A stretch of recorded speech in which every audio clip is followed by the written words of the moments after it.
Well, tonight we've got the Peter Roberts Memorial Lecture. It's an annual lecture that's in memory of Compassion in World Farming's founder, a dairy farmer who founded Compassion in 1967. Tonight we've got a range of expert speakers who'll be talking about why we need a different direction for food and farming, not just in the UK and Europe, but worldwide. We have about 500 people coming here tonight, and we hope that our arguments and discussion are going to influence them to take the whole issue of how we feed the world humanely and sustainably, take that really seriously for the future. Livestock in intensive systems depend on feed and therefore prime arable land.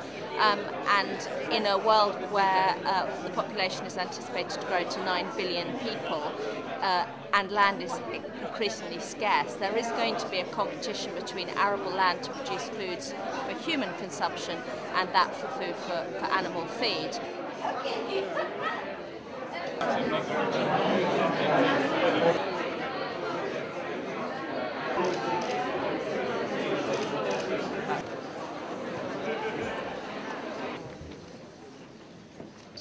Our chair for the evening is the globalization editor of The Economist, John Parker, and I'm now going to hand over to John.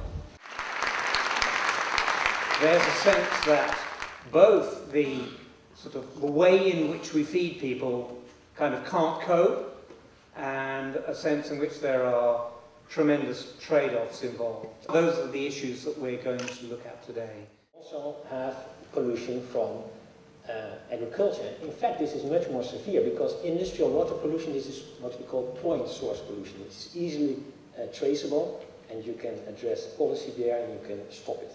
These problems include health issues for humans themselves, for example, arguably increases in cancers, obesity. The livestock sector is large and growing rapidly.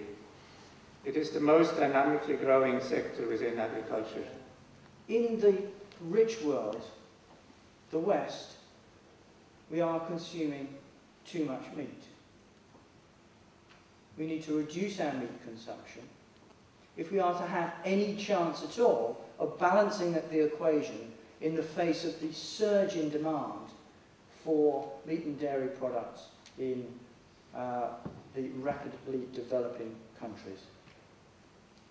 We also need to recognise that meat and dairy are underpriced compared with their true impact. So to finish off, Mr. Chairman, my message is one of hope that we can have a compassionate world, that we can have a sustainable farming scenario, that yes, ending factory farming is a big idea, but as the introductory film said, there's nothing more strong than an idea whose time has come.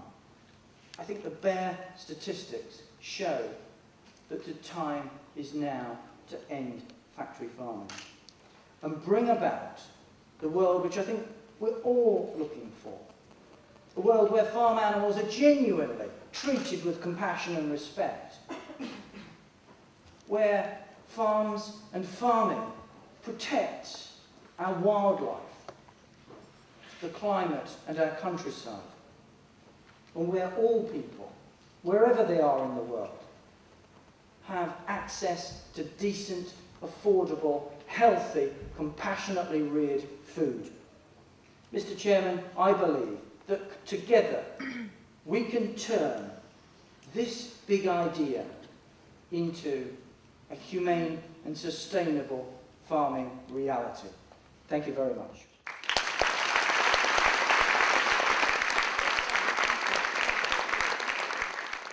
I'd also like to thank the Compassion team who put this together. In particular, I would like to thank Joyce De Silva. Joyce De Silva is my predecessor. She took over the chief executive role from Peter Roberts, our founder. Joyce, if you'd like to come up, please.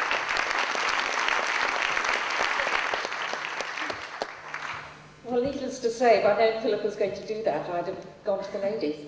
But and I don't know how many years I've got left in me when Philip thinks, time to go do it. But hopefully a little bit longer, because there's so much to do. Thank you.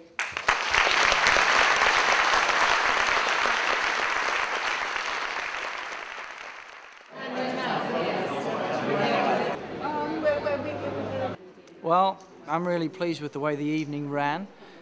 There's always a danger with several speakers that there may be some misalignment in some of the messages, but I actually think that the speakers gelled well. I think that the evidence was coherent and strong. And I think it was a good evening. I think that we really did get across the feeling that, there's a horror story out there, factory farming and what it's doing to the planet, but there's also hope too, and that's important.